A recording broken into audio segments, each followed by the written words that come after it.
गजा की दर्दनाक हालत पर WHO के सरबराह भी आंसू ना रोक सके।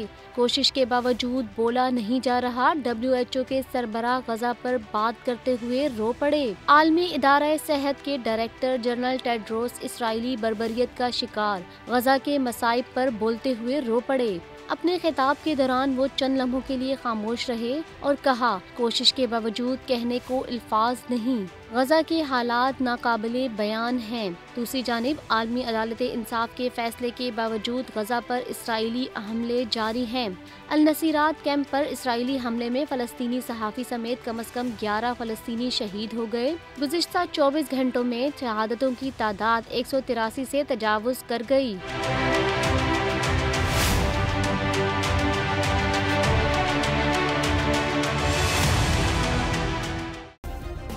सब्सक्राइब करें और बेल दबाएं ताकि कोई खबर रह न जाए।